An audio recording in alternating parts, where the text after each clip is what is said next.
Hello बच्चों। आज हम फिर जो है क्लास 10 के जो है साइंस मतलब साइंस हमारा जो है तीन भागों में बटा हुआ है। भौतिक विज्ञान, रसायन विज्ञान और जीव विज्ञान। तो हम क्लास 10 का जो है रसायन विज्ञान का चैप्टर 1 रासायनिक समीकरण से लेकर जो है आज हम इंट्रोडक्शन पढ़ेंगे। और इसके बाद हम सीरियल बाय सीरियल सब कुछ पढ़ेंगे। रासायनिक समीकरण क्या होता है, रसायन समीकरण के रासायनिक समीकरण को संतुलित कैसे करते हैं, रासायनिक समीकरण कितने प्रकार के होते हैं, हम सब कुछ पढ़ेंगे इस वीडियो के अंदर। पहले तो आज हम देखेंगे इंट्रोडक्शन वीडियो क्या होता है, क्योंकि हम क्लास 9 में पढ़े हैं लेकिन बेसिक पढ़े हैं, उतना सॉरी उतना ज़्यादा गहराई में नहीं पढ़े हुए हैं, बहुत हल्का-फुल्का इसको पढ़े हैं। तो हम यहाँ समझेंगे कि पहले तो हमारा जो क्या बोलते हैं रासायनिक समीकरण में क्या है, क्या नहीं है, कैसे क्या होते हैं, तो हमारे रासायनिक समीकरण क्या है, क्या नहीं है, उसके बारे में बहुत डिटेल में पढ़ेंगे।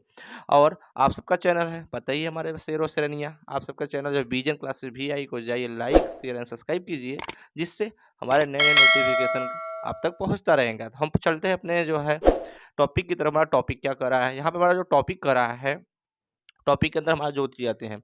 तो रासायनिक समीकरण जो होता है, रासायनिक समीकरण में हमारे दो आते हैं परिवर्तन, रासायनिक गुण क्या होते हैं, मतलब हमारे गुण क्या होते हैं। तो हमारे जो परिवर्तन होते हैं वो दो प्रकार से होते हैं।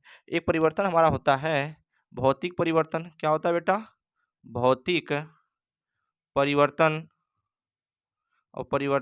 और एक होता है हमारा रासायनिक रासायनिक परिवर्तन। क्या होता है? रासायनिक परिवर्तन। ये हमारे पास दो परिवर्तन होते हैं, जिसको आज हम बहुत डिटेल में पढ़ेंगे कि भौतिक परिवर्तन क्या होता है और रासायनिक परिवर्तन क्या होता है। तो हम चलते हैं अपने जो भौतिक परिवर्तन की तरफ। तो हमारा जो भौतिक परिवर्तन है, यहाँ से भौतिक परिवर्तन क्या होता है उसके बारे में समझते हैं। भौतिक परिवर्तन का मतलब ये होता है कि हम इसको परिवर्तित करने के बाद फिर इसको जब हम चेंज करें या किसी से रिएक्शन या कुछ भी कराएं, इसको हीट करें या ठंडा करें या कूल करें, फिर वो उसी अवस्था में आ जाए, मतलब पुनः वो उसी अवस्था में हो जाए, उससे भौतिक जो है परिवर्तन करते हैं। और रासायनिक परिवर्तन वो परिवर्तन होता है जिसको हम जैसे चेंज कर दिए और फिर उसको हम चाहे ठंडा करें, चाहे गर्म करें, चाहे उष्मा दें, चाहे इलेक्ट्रिक करंट फ्लो करा के कुछ करे, तो उसमें वो उस अवस्था में ना आए, तो उसको बोलते हैं रासायनिक परिवर्तन। तो हम चलते हैं यहाँ पूरे बेसिक की तरफ। भौतिक परिवर्तन हमारा क्या कहता है कि पदार्थ के केवल वो भौतिक गुण जो परिवर्तन होना, यहाँ से परिवर्तन होना एवं किसी प्रकार के परिवर्तन के फलस्वरूप हमें कोई नया पदार्थ नहीं मिलता है, नहीं बनता है, नहीं होता है, उसे भौतिक परिवर्तन कहते हैं। जैसे नया पदार्थ का मतलब हम कुछ रिएक्शन कराएँगे या कुछ करेंगे, तो उसके बाद हमको एक नया पदार्थ नहीं मिलेगा, तो कैसा परिवर्तन कहलाता है? भौतिक परिवर्तन कहलाता है। तो जैसे हम मानते हैं भौतिक परिवर्तन हमारे किन-किन बातों पे निर्भर करता है। पहला निर्भर करता है आकार पे, उसका आकार क्या है? मतलब हम परिवर्तन करेंगे, हो सकता है उसका आकार बदल जाए, छोटा से बड़ा हो जाए, बड़ा से छोटा हो जाए। इसके बाद जो है उसका आयतन आयतन भी हो सकता है उसका बढ़े-घटे। द्रव्यमान, घनत्व, रंग में भी हो सकता है उसके चेंजिंग होता है। अवस्था अवस्था हम 3 पढ़े होंगे हैं जो 9 क्लास में। हमारे पास जो अवस्थाएँ होती हैं वो 3 प्रकार की होती हैं। कितनी प्रकार की होती है बेटा? जो अवस्था होती है, अवस्था वो हमारे पास 3 प्रकार की होती है। एक होता है हमारे पास अवस्था जो होता है वो सॉलिड, जिसको ठोस बोलते हैं। क्या बोलते हैं? ठोस अवस्था, ठोस, जिसको हम यस से दिखाते हैं। एक अवस्था और होता है जली विलयन एक्वस। दूसर का हमारा जो अवस्था होता है वो होता है द्रव्य। क्या होता है? द्रव्य। द्रव मतलब लिक्विड। और एक हमारा होता है गैस। क्या होता है? गैस। गैस को हम किससे इंडिकेट करते हैं? जी से। और एक हमारा अवस्था और है, वो है जली विलयन। जली विलयन मतलब एक्वस।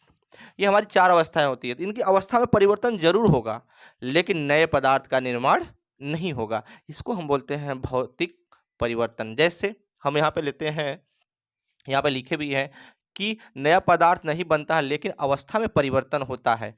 जैसे हम मान लो अभी यहाँ पे हम ले लिए पानी। क्या ले लिए बेटा? यहाँ पे हम ले लिए पानी। मान लो पानी पानी पानी हमने लेने के बाद इसको ठंडा किया। क्या किया? ठंडा किया। ठंडा करने पर ये क्या बन गया? बर्फ ही तो बना। बर्फ बना। तो पानी लेने के बाद ये पानी भी तो हमारा क्या है? अरे H2O ही तो है, जो कैसे फॉर्म में है? लिक्विड फॉर्म में है। लेकिन जब इसको हम कूल कर रहे हैं, तो क्या बढ़ जा रहा है? आइस में चेंज हो रहा है ना, ये सॉलिड में चेंज हो रहा है, H2 ही बनेगा। लेकिन ये कैसा बनेगा? सॉलिड। तो अभी मैंने क्या बोला? इसमें नया पदार्थ नहीं बने, नया पदार्थ ना बने, लेकिन अवस्था चेंज हो। पहले क्या था? ये लिक्विड था, और लिक्विड के बाद ये क्या बन गया? सॉलिड, मतलब बर्फ बन गया। ऐसे ही यदि हम पानी को हम क्या करें, यहाँ पर ठंडा न करके हम जो है गर्म करें। क्या करें?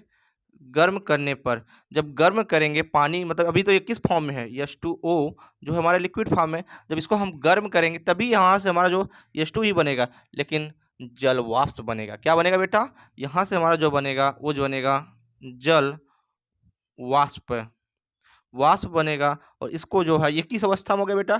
ये गैसीय अवस्था में हो गया। कैसी अवस्था हो गई? गैसीय अवस्था में हो गई। तो देखो, बताओ, इस जो पानी था, पानी को गर्म करने पे ये गैसीय अवस्था में परिवर्तन हो गया। तो गैसीय अवस्था में परिवर्तन के नया पदार्थ बना? नहीं, नया पदार्थ नहीं बना। इसकी क्या हुई? अवस्था चेंज हो गई। ठीक है, इसको हम बोलते हैं, जब हमारी अवस्था चेंज हो लेकिन नया पदार्थ ना बने तो उसको हम बोलते हैं भौतिक अवस्था। अगला जो हमारा टॉपिक है यहाँ पे, सॉरी, अगला जो हमारा पॉइंट है, यह उत्क्रमणीय परिवर्तन, रिवर्सिबल नेचर होता है। उत्क्रमणीय परिवर्तन मतलब ये उस अवस्था में है जिसमें ठोस है, ठोस से उसको जब करेंगे गर्म, ठोस से जब गर्म करेंगे तो फिर द्रव बन जाएगा। मतलब वो एक्सचेंज अवस्था उनकी होती रहेगी, लेकिन वह जो है उनकी नया जो पदार्थ नहीं बनेंगे, नया पदार्थ का निर्माण नहीं होगा। लेकिन कुछ उत्क्रमणीय परिवर्तन नहीं होते हैं, कुछ ऐसे जो होते हैं हमारे भौतिक परिवर्तन होते हैं। क्या होते हैं? लेकिन भौतिक परिवर्तन होते हैं, लेकिन वो उत्क्रमणीय परिवर्तन नहीं होते। जैसे कागज को फाड़ना, कागज को फाड़ दिए, या कागज को जो है फाड़ने पे, बताओ, कागज को फाड़े तो उनकी अवस्था चेंज हुई? अवस्था चेंज नहीं हुई। उनका द्रव्यमान चेंज हुआ, द्रव्यमान चेंज हुआ, उनका आकार चेंज हुआ, उनका आयतन चेंज हुआ कि नहीं है? मैंने क्या बोला? जिनका आयतन, आकार, द्रव्यमान, रंग और अवस्था चेंज हो, कैसी अवस्था होती है? भौतिक अवस्था होती है। तो यहाँ पे देखो, जब हम कागज को फाड़ेंगे, कागज को फाड़ना, क्या? कागज को फाड़ना, जब कागज को फाड़ोगे, मान लो कागज हमारा अभी ऐसी है, जब इसको फाड़ दिए तो ऐसे ऐसे टुकड़े में बटेंगे कि नहीं बटेंगे? और जब टुकड़े में बटेंगे, बताओ, इनकी अवस्था में चेंजिंग हो रही है? अवस्था में जरूर चेंजिंग हो रही है कि नहीं हो रही है? लेकिन इनके आकार में चेंजिंग हो रही है। किसमें बेटा? आकार में चेंजिंग हो रही है। और कोई नया पदार्थ बना रहे हैं? नहीं बना रहे हैं, कोई नया पदार्थ नहीं बना रहे हैं। तो मैं यहाँ पे क्या है? उत्क्रमणीय मतलब उसको पुनः उसी अवस्था में लाना। तो बताओ, इस कागज को फाड़ने के बाद क्या तुम उसी अवस्था में ला दोगे? नहीं आ सकती, पॉसिबिलिटी नहीं है। ऐसे ही जैसे मान लो, अगर मोमबत्ती, क्या, मोमबत्ती को हम मोमबत्ती ले लिए, मोमबत्ती लेने के बाद हम इसको जलाने पर, मोमबत्ती जलाएंगे, पहले देखो, ये मोमबत्ती जब जलेगा, समझो ये मोमबत्ती जलेगा, तो ये मोमबत्ती जलने के बाद ये कैसा फॉर्म होगा? पहले तो यह तुम्हारा जब जलेगा, यहाँ पे जो इकट्ठा होगा वो पूरी पूरी हमारी लिक्विड फॉर्म में होगा। किस में होगा बेटा? ये लिक्विड फॉर्म में होगा। लिक्विड मतलब पानी की तरह होगा, लिक्विड फॉर्म में होगा। फिर लेकिन एक अवस्था में वो क्या हो जाएगा? फिर ये बेटा यहाँ पे सॉलिड फॉर्म में आ जाएगा। किस फॉर्म में आ जाएगा? सॉलिड मतलब ठोस हो जाएगा, ठोस हो जाएगा। बताओ, यहाँ जब जला रहे हैं, मतलब इसको हीट कर रहे हैं, गर्म कर रहे हैं, तो पहले लिक्विड फॉर्म में हो रहा है, लिक्विड से फिर वो क्या आ रहा है? सॉलिड में। देखो, अवस्था चेंज हो रही है। क्या हुई? अवस्था चेंज हो रही है। यहाँ पे लिक्विड हो रहा है, लेकिन यहाँ पे क्या हो रहा है? सॉलिड हो रहा है। तो अवस्था चेंज हो रही है, लेकिन पुनः फिर वो किस अवस्था में आ जा रही है? ठोस अवस्था में आ रही, नहीं आ रही है? मोम होता है। और एक, यह मोमबत्ती एक ऐसी जो है उदाहरण है, जो तुम्हारी भौतिक अवस्था भी होती है और रासायनिक अवस्था भी होती है। जैसे यदि अभी हमने क्या बोला, जब इसको पिघलाते हैं तो पहले लिक्विड में चेंज होता है, फिर ठोस में जाता है। लेकिन यहाँ पे एक बात याद रखो, जब ये जलता है यहाँ से, जब ये जलता है यहाँ से, इस चीज को याद रखो, जब जलता है बेटा, तो ये क्या है? यहाँ कार्बन जलता है ना, कार्बन सी जलता है। और ये पड़े जो कार्बन जलेगा, तो ये किसके अपेक्षा जलेगा? ऑक्सीजन से। और यह अभिक्रिया करा के क्या बनाएगा? कार्बन डाइऑक्साइड बनाता है। बताओ, ये कार्बन डाइऑक्साइड से फिर हम कार्बन और ऑक्सीजन को प्राप्त कर सकते हैं? नहीं कर सकते। तो ये एक बहुत बेस्ट उदाहरण है जो दोनों के लिए लागू होता है। ठीक है बेटा, आगे हम चलते हैं। जैसे कुछ कुछ उत्क्रमणीय परिवर्तन के नहीं होते हैं, लेकिन भौतिक परिवर्तन होते हैं। जैसे कागज का फाड़ना, कागज को फाड़ दो, तो क्या कागज फाड़ने के बाद उसको फिर जो हो वैसे ही बना सकते हो? नहीं बना सकते हो। अवस्थाएं, उसकी आकार चेंज हो जाती है। फिर आगे पढ़ो, लकड़ी को काटना, मतलब पेड़ को काट दे रहे हो, तो क्या पेड़ काटने के बाद पेड़ फिर वैसे ही लगा के उसको तैयार कर सकते हो? नहीं कर सकते हो ना। लेकिन है कैसी? भौतिक अवस्था है। क्या है? भौतिक अवस्था। लकड़ी को काटने के बाद क्या, बताओ, उसमें नया पदार्थ बना? नहीं बना ना। ऐसे ही हमारा आ गया तुम्हारा है लकड़ी को काटना, और फल सब्जी को काटना, मतलब सेब को काट रहे हो, छोटे छोटे टुकड़े कर रहे हो, और सेब को छोटे छोटे टुकड़े करने के बाद, तो बताओ, उनकी उनके आयतन में, आकार में तो चेंजिंग हुई है, लेकिन बताओ उससे नया पदार्थ बन रहा है? नहीं, नया पदार्थ नहीं बन रहा है। तो इससे हमको यह सिद्ध होता है कि ये हमारी कैसी अवस्थाएं हैं? भौतिक अवस्था है। और हम आगे पढ़ेंगे हमारी रासायनिक परिवर्तन क्या होते हैं, रासायनिक परिवर्तन क्या होता है। तो हमने भौतिक परिवर्तन को बहुत डिटेल में पढ़ा, अब हम पढ़ेंगे रासायनिक परिवर्तन क्या होता है। रासायनिक परिवर्तन हम देखते हैं क्या होता है। रासायनिक परिवर्तन वह परिवर्तन जिसमें एक या एक से अधिक, क्या, एक या एक से अधिक पदार्थ मिलकर एक नया पदार्थ का निर्माण करते हैं, उससे बोलते हैं रासायनिक परिवर्तन। मतलब इसमें हम जब भी एक या एक से अधिक पदार्थ को मिला के जो नया पदार्थ बनेगा, उससे हम दोबारा दोबारा फिर हम वह चीज़ नहीं बना सकते हैं। जैसे ये होता है इरिवर्सिबल, अनुक्रमणीय प्रकृति होता है, ठीक है? इसमें हम दोबारा, जैसे हमने अभी पानी से बर्फ बर्फ से पानी बनाया था, ये नहीं है। इससे हम जो है कुछ भी रिएक्शन करेंगे, जैसे मान लो हम खाना खा रहे हैं, खाना खाने के बाद वह हमारा चेंज अंदर जाता है और किस रूप में आता है पता है? जैसे मान लो चावल पानी को हमने हीट किया, गर्म किया तो क्या बन जाता है? भात बन जाता है। भात को क्या बोलो, फिर हम उसको चावल और पानी की अवस्था में ला सकते हैं, अलग कर सकते हैं? नहीं कर सकते हैं। हम इनकी अवस्थाओं में जो है दोबारा परिवर्तन नहीं कर सकते हैं। ये हमारा कहलाता है रासायनिक परिवर्तन। जैसे अभी हम लेते हैं कुछ एग्ज़ाम्पल, पहले समझेंगे इसके बारे में। ये कैसा है? ये अनुक्रमणीय प्रवृत्ति का होता है। अनुक्रमिक प्रवृत्ति का मतलब जिसको हम चेंज ना कर सके दोबारा, जैसे उसी फॉर्म में ना ला सके, वही हमारा उत्क्रमण होता है। और रासायनिक परिवर्तन में ऊष्मीय अथवा प्रकाश का ऊर्जा ली या निकाली जाती है। इस समीकरण में बहुत अधिकांश ऐसे समीकरण हैं जिसमें हम या तो ऊर्जा लेंगे या ऊर्जा निकालेंगे, यही दो काम करेंगे। या इसमें से ऊर्जा लेंगे या मतलब उसमें मतलब हीट और प्रकाश दोनों ही करेंगे, या दोनों आएगा या दोनों तो जाएगा, यही होगा इसमें। अगला क्या है, जैसे हमने एक उदाहरण लेता हूँ, समझाता हूँ। जैसे मान लो हमने यहाँ से ले लिया कार्बन कार्बन और कार्बन हमारा कैसा होता है? सॉलिड होता है, पता हो चाहिए। और कार्बन को जब हम ऑक्सीजन के संपर्क में जलाएंगे, हीट करेंगे, क्या करेंगे बेटा? जब हीट करेंगे, गर्म करेंगे, तो ये हमारा बनाएगा कार्बन डाइऑक्साइड गैस बनाएगा। क्या बनाएगा बेटा?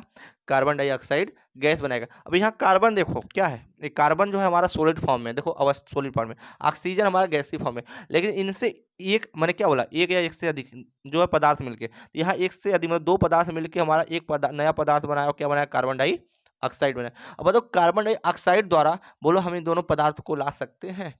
पॉसिबल नहीं है, नहीं ला सकते हैं, ठीक है।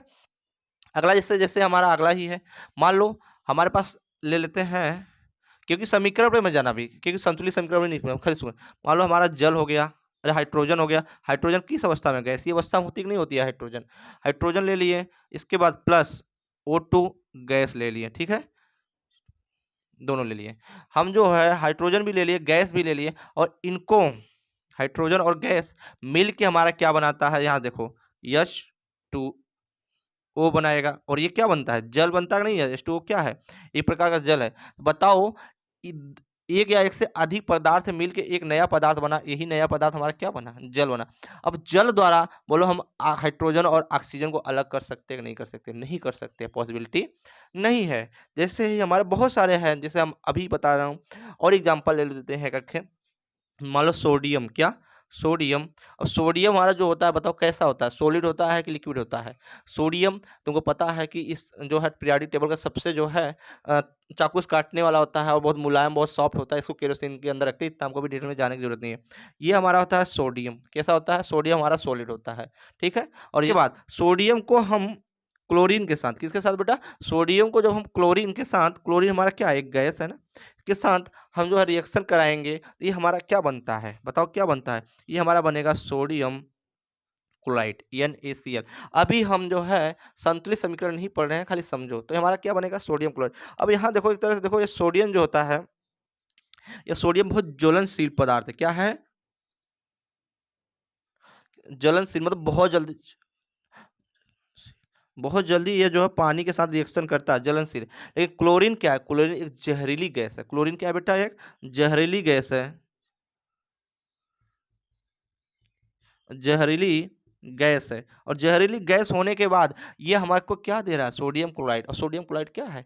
हम डेली टू डेली पे लाइफ में यूज करते हैं, जो नमक होता है। सोचो, ये एक ज्वलनशील पदार्थ है, और ये एक हमारा जो है जहरीली गैस है, और इन दोनों से क्या बन गया हमारा? ये हमारा बन गया नमक। क्या बन गया? नमक। और जिसको हम हमेशा यूज करते हैं। बताओ, नमक से फिर हम सोडियम और क्लोरीन बना सकते हैं? नहीं बना सकते हैं।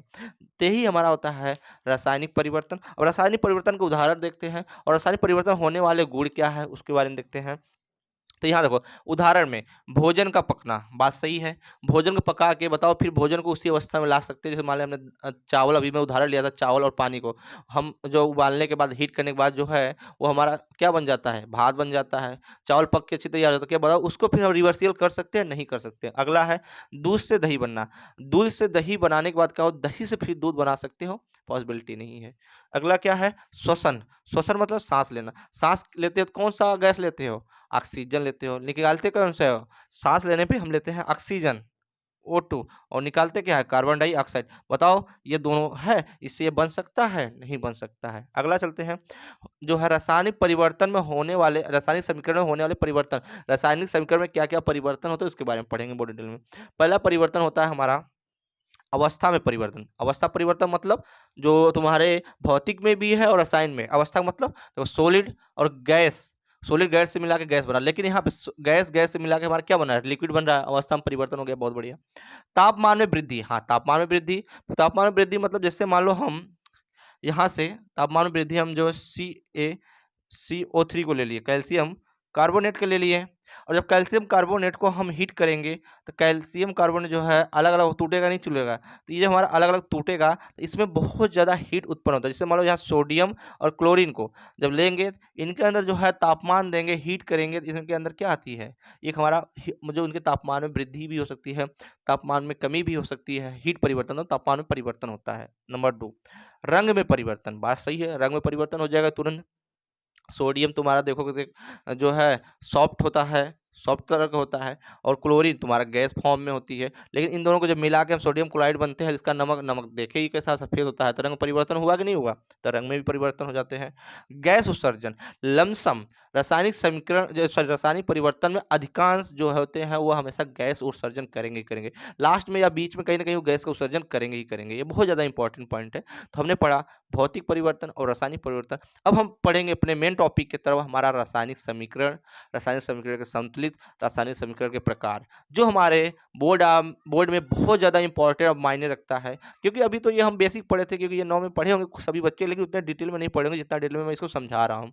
ना समझाए बेटा तो कमेंट कुछ जरूर करना, कमेंट के साथ साथ हम व्हाट्सएप नंबर दे देंगे, वहाँ पे लिंक से जुड़ना, और हम डिस्क्रिप्शन के अंदर टेलीग्राम का भी नंबर दे देंगे, वहाँ से भी हमको कमेंट कर सकते हो। और हम डेली टू डेली जो है हर सब्जेक्ट का जो वीडियो आपके जो है नंबर दिलाने के लिए हम अपलोड कर रहे हैं, हर चैप्टर का हम वीडियो डाल रहे हैं। और आप जाइए, विजन क्लासेस भी आएगी, प्लेलिस्ट में जाइए। कहाँ पे, प्लेलिस्ट में जाके वहाँ से आप देखेंगे तो आपको चैप्टर बाई चैप्टर मिल जाएगी। कि हाँ देखो बहुत सारे यूट्यूबर होते हैं कि वो यहाँ से उठाएंगे कुछ इस चैप्टर से, हम एक सीरियल वाइज पूरा पढ़ाएंगे।